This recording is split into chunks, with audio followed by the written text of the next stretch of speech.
Vamos falar um pouquinho então sobre os esportes de potência. Bom, gente, qual que a gente vai chamar de potência aqui, esses esportes que são tão importantes? Algumas corridas, tá? Principalmente corridas aqui de média distância, de 1.500 metros mais ou menos, são corridas de potência. A gente vai chamar isso de potência.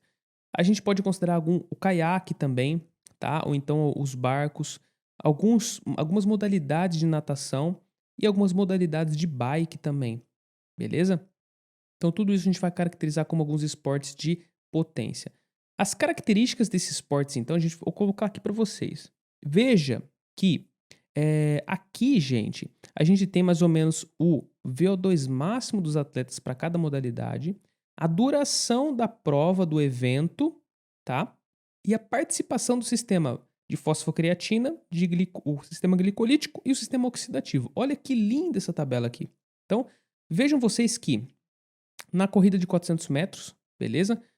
Ou então ele coloca aqui o cycling, né, que é a bicicleta, o time trial de 500 metros ou 1 quilômetro, ou então a natação de 100 metros rasos. Você tem aqui que existe uma predominância do VO2 máximo muito maior do que as outras modalidades, que a duração geralmente vai de meio minuto até 1 minuto de duração de prova, e que a participação é da via fosfocreatina, da via glicolítica aqui, principalmente, e a via oxidativa ela fica de segundo plano. Olha, não participa tanto aqui, o sistema de contribuição energética aqui da via oxidativa não participa tanto.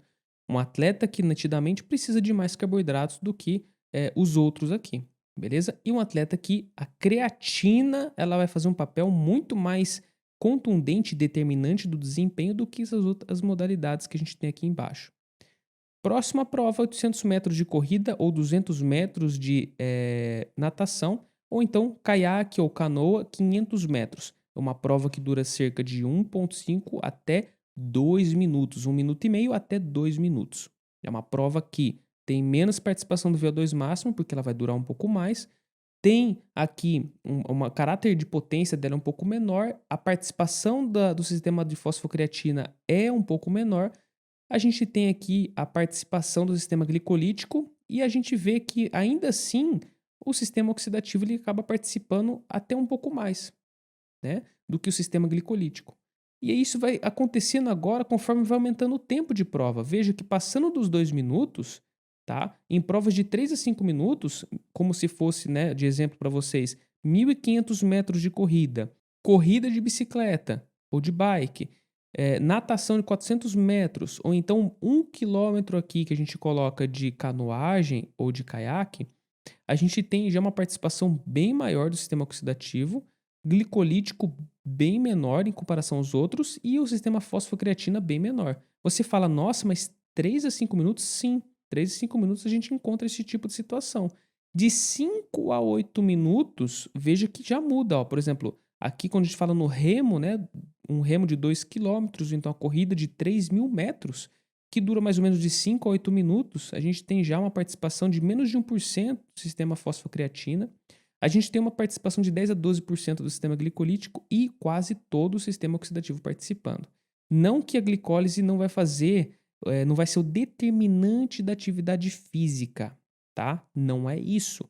O que significa é que aqui a gente não precisaria se preocupar tanto assim com a quantidade de carboidratos e de glicogênio desse indivíduo do que esse esporte aqui em cima, tá bom? Do que essa duração, esse que dura um pouquinho mais de 1 minuto. De meio, né, de 30 segundos, vamos dizer assim, até 2 minutos, a gente tem que se preocupar ainda bastante com o nível de glicogênio desse atleta.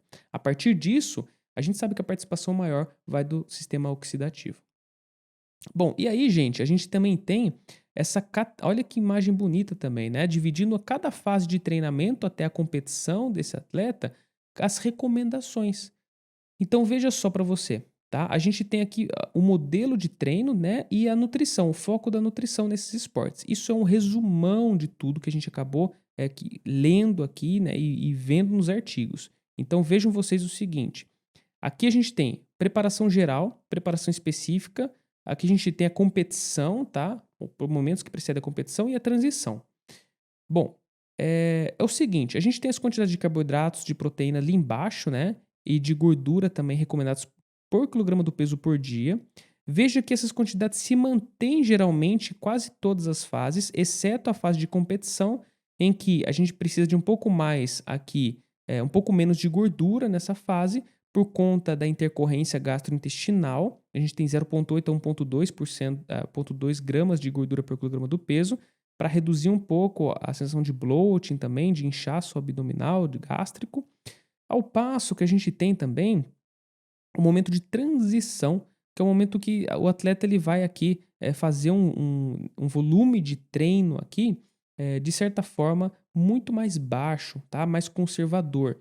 E aqui ele precisa de um pouco menos de carboidrato, ele precisa de um pouco menos aqui de proteína também, porque ele vai estar nessa conservação, e um pouco menos também de gordura, né? Aliás, um pouco mais de gordura em relação à competição, mas um pouco em nível basal em relação ao que ele já havia consumido. Então, sobre o treino, preparação geral, alto volume de treinamento, de 5 a 12 horas por semana, tá? Isso aqui é intensidade um pouco mais baixa. ênfase, né, no desenvolvimento aeróbio. Aqui a gente também tem outras modalidades que podem ser mixadas ou combinadas aqui. Treinamento do cross-training, o treinamento resistido.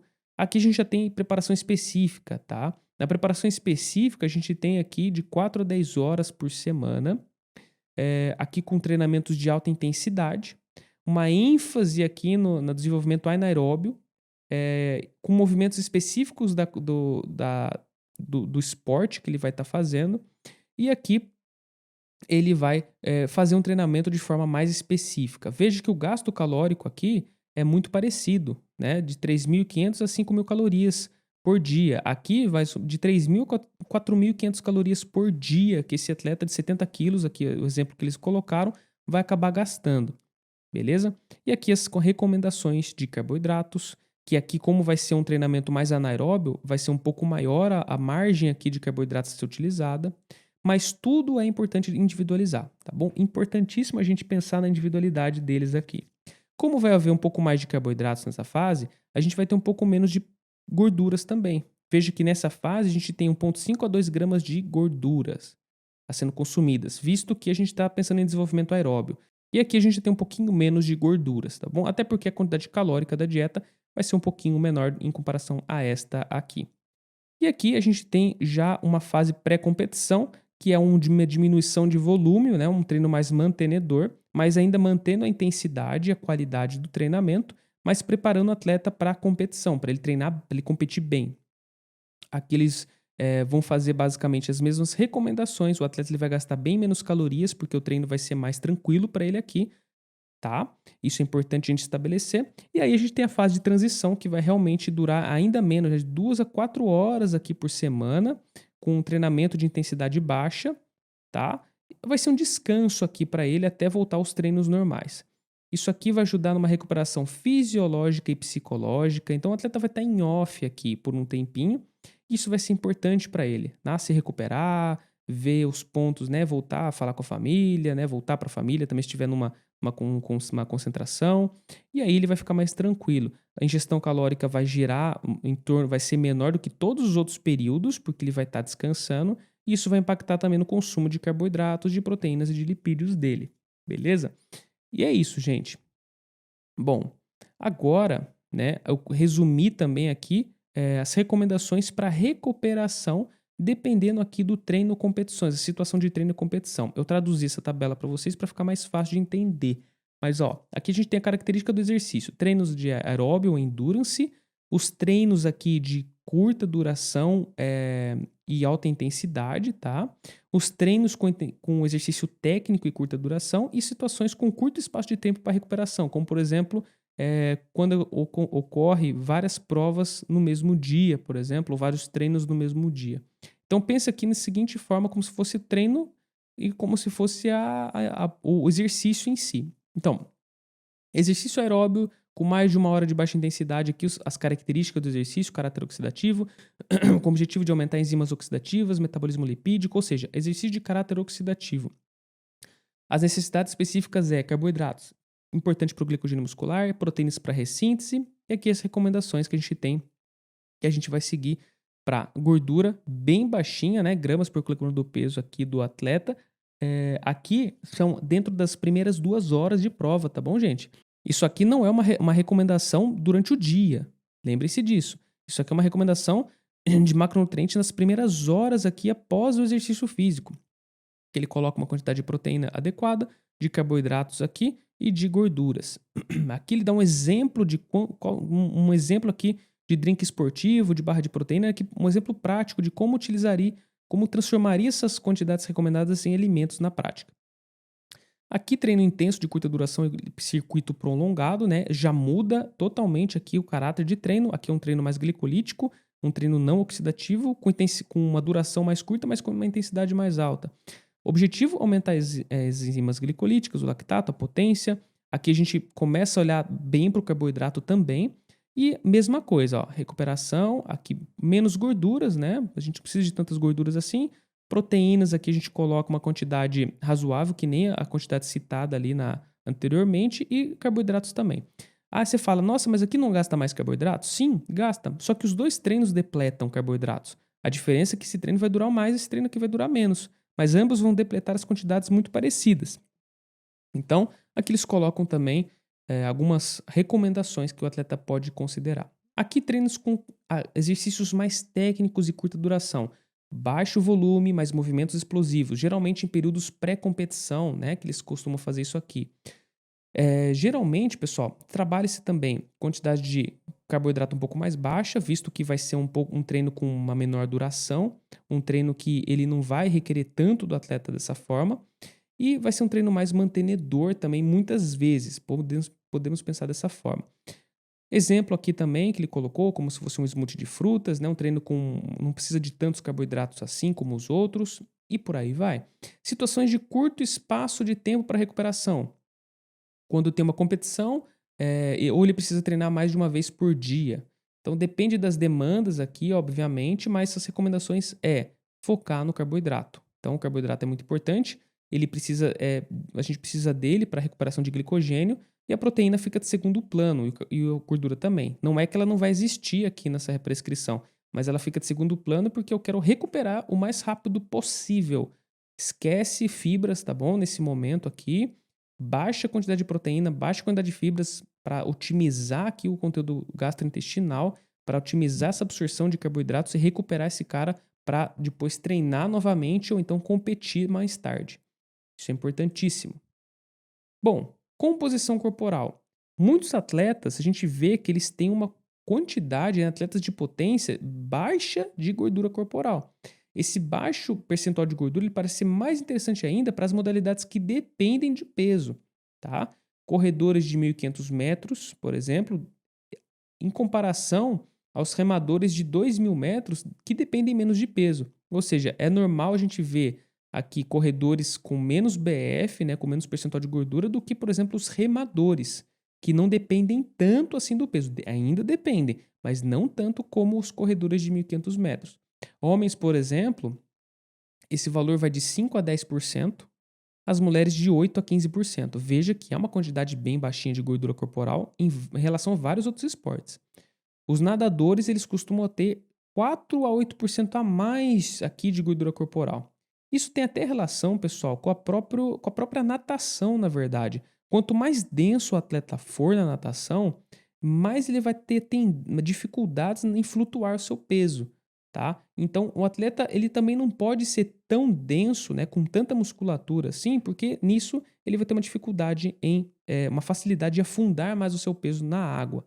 Então, ele tem uma quantidade razoável de gordura que não pese na composição corporal dele, mas que ao mesmo tempo faça com que ele tenha um nível de flutuação melhor, isso pode significar mais para ele, tá bom? Então, os nadadores aqui, eles tendem a ter um pouco a mais de gordura corporal, até porque o peso ele pode ser um problema para esses atletas, mas nem tanto.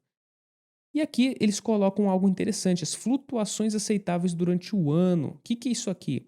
Quer dizer que se eu acompanho um atleta que ele tem 10% de gordura corporal, eu posso esperar durante o ano essa flutuação aqui de valor de percentual de gordura.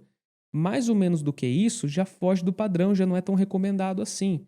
Então, eu espero que em alguns momentos do ano ele possa ganhar uns 3 a 5% no máximo para depois voltar a treinar, voltar na competição e retornar aos seus valores basais, beleza? Ou seja, são atletas que sempre vão se manter condicionados, independente da fase de treino.